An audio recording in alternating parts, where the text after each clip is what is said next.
البدع والأهواء، أهل البدع العقائدية وأهل البدع السياسية. نقول بيننا وبينكم السلف، بيننا وبينكم الكتب، كان فيقول البدع بيننا وبينكم. Bismillahirrahmanirrahim. Alhamdulillahilladzi arsala rasulahu bil huda wa dinil haq liyudhhirahu 'ala ad-dini kullihi wa kafaa billahi shahida. Asyhadu an la ilaha illallah wahdahu la syarika lah iqraran bihi wa tauhida wa asyhadu anna Muhammadan 'abduhu wa rasuluh sallallahu alaihi wa ala alihi wa sallama tasliman mazida. Amma ba'd. Ikhwani fillahi hafizakumullahu jami'an wa ra'akum. Kita lanjutkan pembahasan berikutnya masih mengenai dalil yang disampaikan oleh beliau Asy-Syaikh Al-'Allamah Muhammad bin Abdul Wahhab An-Najdi At-Tamimi di dalam matan Al-Ushul Tsalatsah. Kata beliau, "Wa fil haditsi ad-du'a'u mukhul ibadah." Kata beliau. Ini masih beliau menyebutkan dalil bahwasannya peribadahan itu tidak boleh diserahkan kecuali hanya kepada Allah Subhanahu wa taala. Kemudian beliau menyebutkan hadisnya, "Wa fil haditsi ad-du'a'u mukhul ibadah." Doa itu adalah inti daripada ibadah. Sumsumnya ibadah katanya. Inti daripada ibadah katanya. Nah, namun riwayat ini ad-du'a mukhul ibadah dengan lafaz seperti ini, hadis ini adalah dhaif. Hadis ini adalah dhaif, hadis yang diriwayatkan oleh Imam Tirmidzi dari hadisnya Anas bin Malik Abu Hamzah radhiyallahu taala anhu. Dari hadisnya siapa? Abi Hamzah Anas bin Malik radhiyallahu taala anhu, rawahu Tirmidzi. Dengan lafaz ad-du'a mukhul ibadah itu dhaif karena dalam sanadnya ada an-anahnya Al-Walid ibn Muslim yang mana dikenal para muhaddisin mengenal di dalam kitab-kitab mereka berkaitan masalah jar wa ta'dil. Beliau ini Al-Walid bin Muslim ini adalah mudallisun tadlis taswiyah. Beliau adalah mudallis sehingga hadisnya adalah dhaif. Hadisnya dhaif. Namun di sana ada hadis yang sahih. Ada hadis yang sahih, lafadznya hampir mirip, yaitu hadisnya siapa? Hadisnya An-Nu'man ibn Bashir. An-Nu'man ibn Bashir, Abu Abdullah Nu'man ibn Bashir radhiyallahu taala anhuma, yang diriwayatkan oleh Imam Tirmidzi dan juga Imam Abu Dawud serta Imam Ahmad. Yaitu lafadznya apa? Ad-du'a huwal ibadah. Doa itu adalah ibadah. Allah ini terang-terangan, ini jelas terang-terangan bahwasanya doa itu adalah ibadah. Jadi lafaz yang sahih adalah apa? Ad-du'a huwal ibadah. Doa itu adalah ibadah. Hadis sahih yang diriwayatkan oleh siapa? Imam Tirmidzi dan juga Imam Abu Dawud serta Imam Ahmad. Dengan sanad yang sahih dari hadisnya An-Nu'man ibn Bashir radhiyallahu taala anhuma. Adapun hadis yang tadi yang ad-du'a mukhul ibadah, hadisun dha'ifun, di dalam sanadnya ada Al-Walid bin Muslim yang mana beliau ini adalah mudallis. Hadis ini diriwayatkan oleh Imam Tirmidzi dari hadisnya siapa? Anas bin Malik Abu Hamzah. Kemudian berikutnya, wad dalilu qaulu ta'ala, dalilnya adalah firman Allah Subhanahu wa taala, wa qala rabbukum ud'uni astajib lakum innal ladzina yastakbiruna an ibadati sayadkhuluna jahannama dakhirin. Perhatikan baik-baik di sini. Di dalam ayat yang mulia ini Allah Subhanahu wa taala menjelaskan, wa qala rabbukum, dan telah berkata Rabb kalian, ud'uni astajib lakum. Allah taala menjamin orang-orang yang berdoa hanya kepada Allah Subhanahu wa taala, niscaya Allah taala akan mengabulkan doa tersebut. Baik itu disegerakan ataupun diakhirkan nanti. Intinya Allah Subhanahu wa taala mengabulkan doa tersebut. Ud'uni astajib lakum. Berdoalah kalian kepadaku, astajib lakum, niscaya aku akan kabulkan untuk kalian. Adapun tempat-tempat berdoa banyak sekali. Di antaranya kapan? Di antaranya adalah sepertiga malam terakhir yang Allah Taala telah menyebutkan melalui lisan Rasulullah sallallahu alaihi wasallam dalam hadis yang sahih. Apa itu? Yanzilu Rabbuna tabaraka wa ta'ala hina yabqa thuluthul lail al-akhir. Faqala, bahwasanya Allah Subhanahu wa taala turun ke langit dunia ketika sepertiga malam terakhir dan mengatakan, man yad'uni fa astajibalah wa man yas'aluni fa'utiyah wa man yastaghfiruni fa'aghfirullah.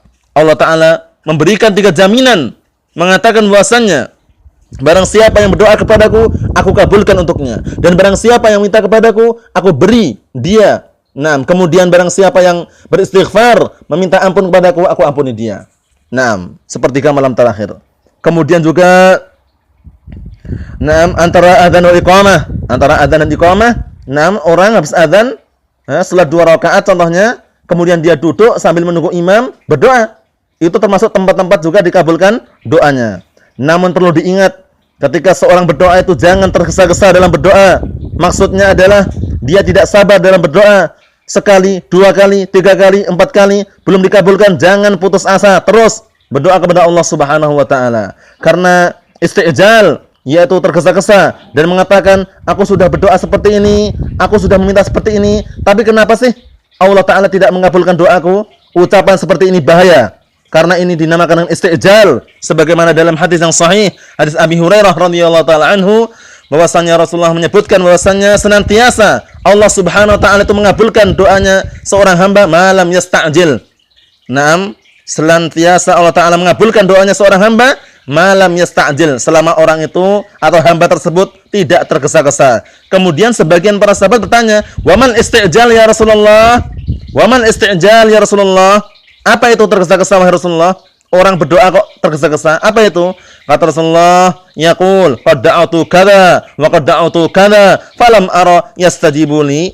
Nah, itu orang yang berdoa ini mengatakan, aku sudah berdoa seperti ini, sudah berdoa seperti ini, sudah berdoa seperti ini, tapi aku tidak melihat Allah taala mengabulkan doaku. Ini dinamakan dengan istijal. Ini dinamakan dengan istijal, tergesa-gesa dalam berdoa. Sabar ya akhi.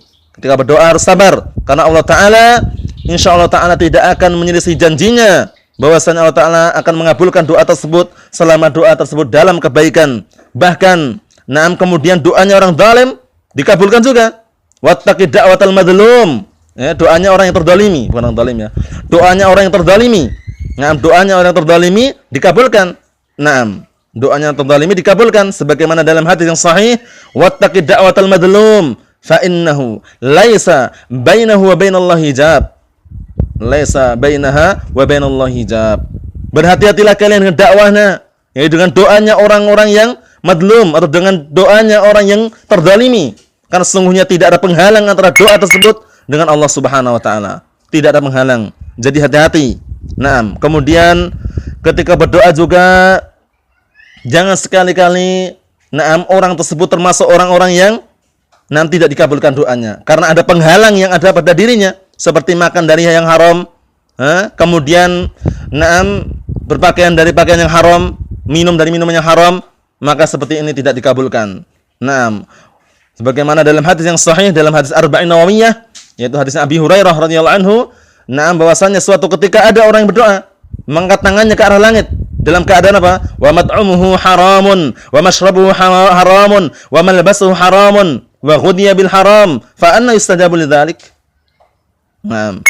Jadi orang yang berdoa ini sudah mengangkat tangannya ke arah langit, tapi dalam keadaan makanannya dari yang haram, minumannya juga haram, pakaiannya juga haram, dan dia diberi makan dari yang haram. Fa anna yustajabu lidzalik. Maka dari mana doa itu akan dikabulkan? Jadi usahakan makan dari makanan yang halal walaupun sedikit. Usahakan berpakaian dengan pakaian yang halal walaupun sederhana. Usahakan semua itu dari yang halal, karena yang halal itu jelas dan yang haram itu jelas. Sebagaimana dalam hadis yang sahih yang diriwayatkan oleh Imam Bukhari Muslim dari hadisnya An-Nu'man ibn Bashir Abu Abdullah radhiyallahu taala anhuma, innal halala bayyinun wa innal harama bayyinun wa bainahuma umurun mushtabihat la ya'lamuhunna katsirun minan nas. Sesungguhnya yang halal itu jelas dan yang haram itu jelas, dan di antara dua perkara ini, di antara halal dan haram, ada perkara yang samar-samar. Perkara samar-samar, perkara yang tidak jelas, apakah ini halal, apakah ini haram, yang mana perkara ini la ya'lamuhunna katsirun minan nas. Kebanyakan manusia tidak mengetahuinya. Namun apa solusinya? Solusinya sebagaimana dalil yang berikutnya. Rasulullah menyebutkan, faman ittaqadus syubhat faqad istabara li dinihi wa irdihi. Maka barang siapa yang berhati-hati menjauhi dari perkara syubhat ini, perkara yang meragukan, perkara yang masih samar ini, sungguh dia telah mensucikan dirinya dan agamanya. Ikhwani fillahi hafizakumullah jami'an.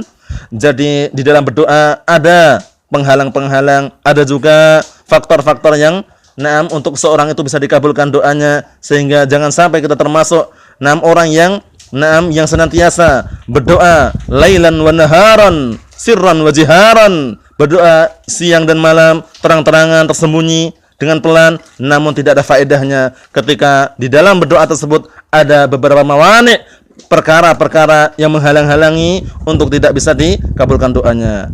Ikhwani fillahi hafizakumullah jami'an. Wa illa, dan jika tidak demikian Allah Ta'ala telah menjanjikan bahwasanya doa itu insyaallah Ta'ala Allah Ta'ala kabulkan selama doanya pada perkara yang apa? Perkara yang ma'ruf, kemudian perkara yang di situ memang disyaratkan. Sebagaimana Allah Ta'ala telah menjanjikan, wa idza sa'alaka ibadi anni fa inni qaribun ujibu da'watad da'i idza da'an falyastajibu li wal yu'minu bi la'allahum yarshudun. Mana syahidnya? Syahidnya adalah firman Allah Ta'ala, wa idza sa'alaka ibadi anni fa inni qaribun ujibu da'watad da'i idza da'an. Ini syahidnya. Dan apabila hamba-hambaku tanya tentang diriku, katakanlah diriku ini dekat. Ujibu da'watad da'i idza da'an. Aku mengabulkan doanya orang yang berdoa apabila dia berdoa kepadaku. Seperti itu. Allah Ta'ala menyatakan akan mengabulkan doanya seorang hamba tersebut. Sehingga doa itu adalah apa? Ibadah. Kenapa sih? Dari mana kita tahu doa itu ibadah? Kita kembali kepada firman Allah Ta'ala yang beliau sebutkan di sini. Wa qala rabbukum ud'uni astajib lakum. Ucapan ud'uni ini adalah fi'il amr, perintah. Berdoalah kalian kepadaku. Yang namanya perintah al-asl fil amr yadullu al-wujub. Kaidah dalam ilmu usul seperti itu. Kaidahnya dalam ilmu usul, al-asl fil amr yadullu al-wujub. Pada asalnya yang namanya perintah itu menunjukkan wajibnya perbuatan tersebut. Sehingga ud'uni, berdoalah kalian kepadaku, wujuban, wajib berdoa kepadaku. Kemudian setiap perkara yang Allah Ta'ala wajibkan berarti menunjukkan perkara tersebut adalah perkara yang Allah Ta'ala cintai dan Allah Ta'ala ridhai. Dan setiap perkara yang Allah Ta'ala cintai dan Allah Ta'ala ridhai itu adalah ibadah. Kembali kepada definisi pengertian ibadah yang disampaikan oleh Syekhul Islam Abdul Abbas Ahmad bin Abdul Halim Ibnu Taimiyah rahimahullah ta'ala. Apa itu? Ismun jami'un likulli ma yuhibbuhu Allah wa yardah minal aqwal wal a'mal adh-dhahirah wal batinah. Sebuah nama yang mencakup seluruh perkara yang Allah Ta'ala cintai dan Allah ridhai, baik itu berupa perbuatan ataupun ucapan yang nampak ataupun tersembunyi, itu adalah ibadah. Kemudian berikutnya Allah Ta'ala berfirman, astajib lakum, aku kabulkan untuk kalian. Innal ladzina yastakbiruna an ibadati, sesungguhnya orang-orang yang mereka sombong, mereka tertongkak an ibadati, dari beribadah kepadaku. Ini ucapan ibadati menunjukkan apa? Allah Ta'ala menamakan doa itu adalah ibadah. Sesungguhnya orang-orang yang mereka sombong dari berdoa kepadaku, tidak mau berdoa kepadaku, meminta pada yang lainnya, berbuat syirik dan semisalnya. Apa balasannya? Sayadkhuluna jahannama dakhirin. Kelak dia atau mereka akan masuk ke dalam neraka jahanam dalam keadaan dakhirin, dzalilin, hakirin, dalam keadaan rendah dan hina. Na'udzubillah, summa na'udzubillah. Dalam keadaan apa? Dalam keadaan rendah dan hina. Allah Ta'ala akan masukkan mereka dalam neraka jahanam, yang mana ketika seorang sudah masuk dalam neraka jahanam dari kalangan orang kafir, orang yang mereka penduduk neraka tersebut, la yamutu fiha wa la yahya, tidak mati, tidak hidup, merasakan terus adabnya, kekal di dalamnya. Na'udzubillah, summa na'udzubillah. Ikhwani fillah, hafizakumullah jami'an. Jadi sisi pendalilan yang beliau sampaikan di sini, di dalam ayat ini, mana sisi pendalilannya? Bahwasanya doa itu adalah ibadah. Pertama adalah amar, perintah, ud'uni. Ini menunjukkan ibadah karena Allah Ta'ala perintahkan, berdoalah kalian kepadaku. Kemudian yang kedua adalah firman Allah Ta'ala, innal ladzina yastakbiruna an ibadati. Ini sungguhnya orang-orang yang mereka sombong dari beribadah kepadaku, dari berdoa kepadaku. Karena ibadah, beliau menamakan, Allah Ta'ala menamakan ibadah, menamakan doa dengan ibadah. Karena doa huwal ibadah, doa itu adalah ibadah. Itu. Kemudian diancam dengan neraka jahanam ketika mereka sombong. Jadi jangan sampai kita termasuk orang-orang yang sombong di dunia. Jangan sampai termasuk orang yang sombong, karena kesombongan itu hanya milik Allah Subhanahu wa taala. Al-kibriya, sifat kesombongan itu hanya berhak untuk Allah Subhanahu wa taala. Adapun kita tidak. Usahakan kita hidup di dunia ini tawadhu, rendah diri di hadapan manusia. Merendahkan diri di hadapan manusia serta di hadapan Allah Subhanahu wa taala, tunduk dan taat dengan perintahnya dan menjauhi semaksimal mungkin larangannya. Jangan mendekat dan jangan menjauh dari perintahnya. Jangan mendekat dari perkara larangan yang dilarang dan jangan menjauh dari perintahnya. Ikhwani fillahi hafizakumullah jami'an, karena ancamannya berat bagi orang-orang yang kiber, yang sombong, yang congkak, yang merasa dirinya adalah paling berilmu, yang lainnya nol, yang lainnya tidak ada ilmunya sama sekali. Jangan. Itu adalah penyakit yang sangat berbahaya, yang terkadang penyakit ini dimiliki oleh sebagian orang yang mereka tidak mendapatkan taufik dari Allah Subhanahu wa taala, baik dari kalangan talabatul ilm, dari kalangan penuntut ilmu, ataupun dari kalangan para asatidzah, para ustadz, atau dari kalangan al-masyayikh. Ada penyakit kibr ini. Na'udzubillah. Apa itu al-kibr di sini maksudnya? Sebagaimana dalam hadis yang sahih yang diriwayatkan oleh Imam Muslim dari hadisnya Abu Abdurrahman Abdullah bin Mas'ud radhiyallahu taala anhu, bahwasanya Rasulullah sallallahu alaihi wa ala alihi wasallam bersabda, "La yadkhulul jannata man kana fi qalbihi mithqala dzarrah min kibr." La yadkhulul jannah man kana fi qalbihi mithqala dzarrah min kibr. Tidak akan masuk surga orang yang di dalam hatinya masih ada sekecil biji sawi daripada kesombongan. Kemudian para sahabat bertanya, atau para sahabat mengatakan bahwasanya, "Ya Rasulullah, innar rajula yuhibbu an yakuna thawbuhu hasanan wa na'luhu hasanah."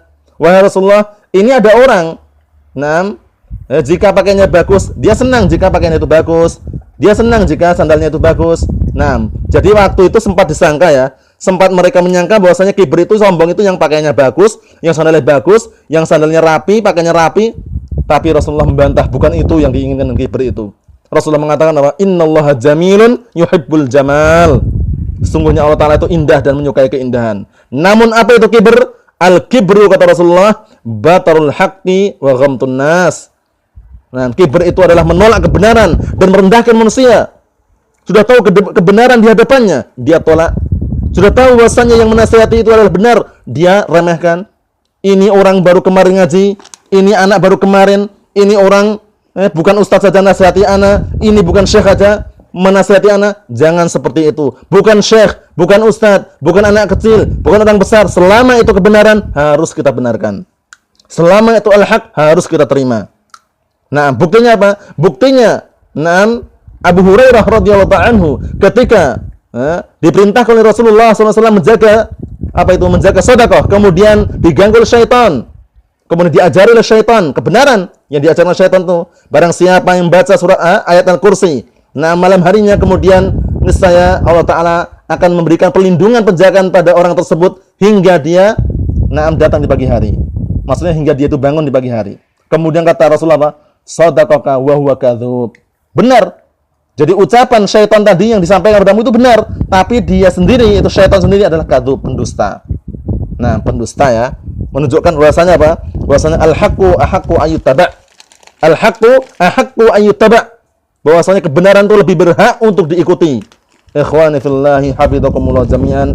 Jadi khulasahnya, intinya, alhamdulillah kita ambil ini hadis ini, ad-du'a huwal ibadah, itu yang sahih. Adapun ad-du'a mukhul ibadah sebagaimana telah lewat itu adalah dhaif. Dari hadisnya Anas bin Malik rawahu Tirmidzi, di dalam sanadnya ada Al-Walid bin Muslim yang mana beliau adalah mudallis sehingga hadisnya dhaif. Namun kita mencukupkan dengan hadis yang sahih, hadis yang diriwayatkan oleh Imam Tirmidzi dan juga Imam Abu Dawud serta Imam Ahmad, yang dari hadisnya Abu Abdullah An-Nu'man bin Bashir, ad-du'a huwal ibadah. Doa itu adalah ibadah. Kemudian hendaklah seorang itu menjaga dirinya agar senantiasa tawadhu, merendahkan dirinya. Ma tawadha'a ahadun lillah illa rafa'ahullah. Tidaklah seorang itu tawadhu, merendahkan dirinya di hadapan Allah Subhanahu wa taala dan juga di hadapan manusia, melainkan Allah Taala akan mengangkat derajatnya. Wallahu taala alam shawab. Cukup sekian dulu yang Anda sampaikan. Insyaallah kita lanjutkan pada pertemuan berikutnya biidznillah taala. Subhanaka Allahumma wa bihamdika asyhadu an la ilaha illa anta astaghfiruka wa atubu ilaik. Walhamdulillahirabbil alamin.